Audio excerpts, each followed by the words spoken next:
child. Some people stay children. Do you know that? Some people stay children. Some people have a disease where they never mature. Nowadays, they get some people to mature artificially. They give them artificial hormones, but they never quite look like adults. They never grow tall. They're not as short as dwarves or midgets. My sister had that disease, but they stay short. Often they can't have children. So some people never go out of the child stage. But child and adult are two stages of being human. So some people on Vaidhi Bhakti, they stay on the path of Vaidhi Bhakti, they go to Vaikuntha. And some people, their Vaidhi Bhakti is an immature stage of Ragini. Does that make sense to everybody? And is that in accord with what Srila Prabhupada is saying? In accord with Rupa Goswami? Then Srila Prabhupada quotes extensively from Srila Bhaktisiddhanta Saraswati to explain how this practice of bhakti manifests at the immature stage and at the mature stage. Because Rupa Goswami, we're giving us this meditation, meditate on Mother Yasoda. I wanted to ask you something. Are we allowed to meditate on Mother Yasoda before we become perfect? Yes. Is that allowed? Yes. The women are not sure, or they're all sleeping. Is that allowed? You think so? Not sure. Is it encouraged? Yes. Say yes. Not sure. Is anybody not sure? Are we reading this book in Bhagavatam? Or do we say that this verse can only be read by perfect devotees? Are we reading in Bhagavatam? Do we distribute this book on the street? Yes. That's interesting, isn't it? Do we tell people not to read this verse? No. When you read this verse, are you supposed to just read it with and not really think about what you're reading? No. Dressed in saffron nails, with the belt around her foot, hips, so to put on Journal Day because it's a magazine. Okay, I didn't meditate on it at all. Just read it. Does that make any sense? Is that what we're supposed to do? Yes? Maybe we should meditate upon this practice as goal, not as present. So let's look at the different ways that one should meditate. Are we told from the beginning, from the very beginning, think about Krishna? Is that like one of our core practices? The core practice. The core, wow, it's the core practice. Krishna thinks it's pretty important. Man Mana Baba Mad Bhakto, he says twice in the Bhagavad Gita. Maya Shakta Mana Partha, he says. Prabhupada's most often quoted verse, Bhagavad Gita 7:1.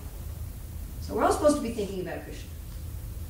And thinking about Krishna means you're thinking not just, thinking about Krishna's name, Krishna's form, Krishna's pastimes, Krishna's qualities.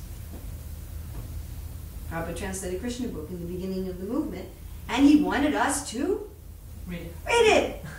How surprising.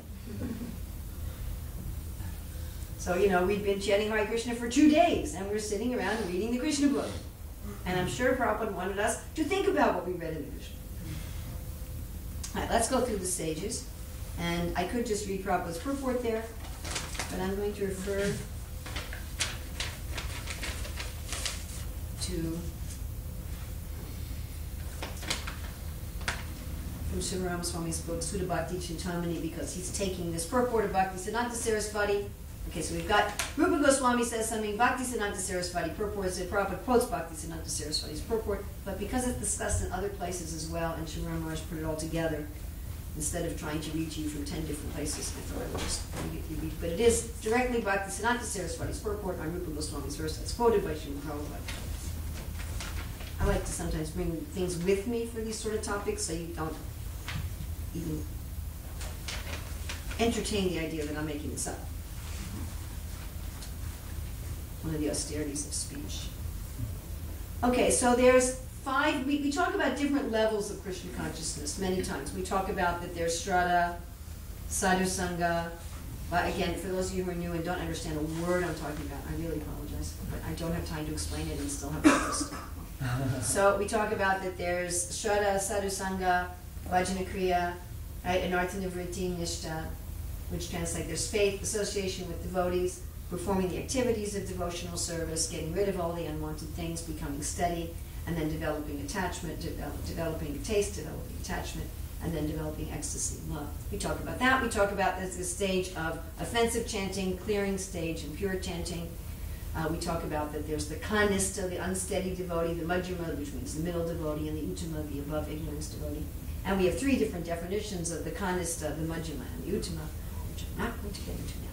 So we have those different ways of explaining the process or the stages. Just like if you're talking about the stages for a child becoming an adult, you can talk about how a child matures in what way? Emotionally. What else?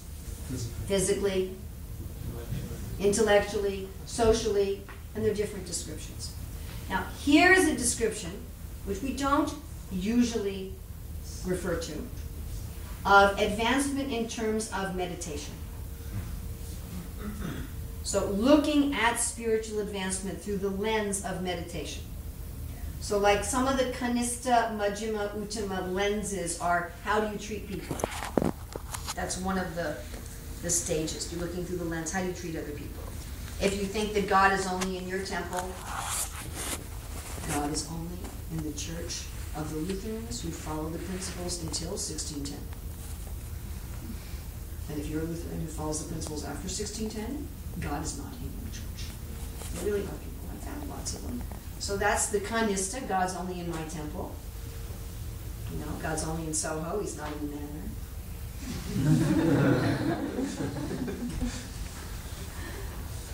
And I treat everybody badly. You know, I offer flowers to Krishna, and everybody else, I'm mean to them. Hey, get out of my way, I'm doing service. For God.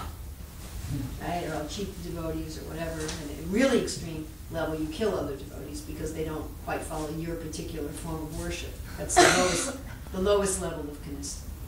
Religious wars. Then the majjhima, you have love for God. You make friends with devotees. You help the innocent. And the atheist you avoid not out of hatred, but out of humility that you feel you can't help them. And the uttama, you love everybody. You love everybody and you think you're small and you never even preach because you just think everybody's wonderful. So that's one lens, my point of talking about this. One lens. That's the how do I treat people lens. Another lens, I said I wasn't going to talk about it, just see I am. Another lens is how much faith do I have in the Shastra? So if you want to see, well, how advanced am I? One lens is how do I treat others? Another lens is how much faith do I have? Do I have very pliable faith? And if someone just says, well, what about this problem? You go, oh yeah, maybe that Krishna consciousness is good. Or do you have firm faith yourself, but you're not able to convince others? Well, what do I say? Well, I don't know the argument, but I'm sure it's right, but I don't know what the argument is.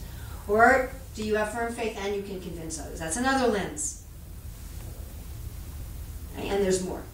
Please, I'm not going to talk. This lens is, what kind of meditation on Krishna are you doing? That's this lens. Because that's what we're talking about in this verse, right? That the process of bhakti is meditating on Krishna and Krishna's associates. So one lens for advancement is what kind of meditation are you doing? And there's a line at which Vaidhi turns into Raghunath.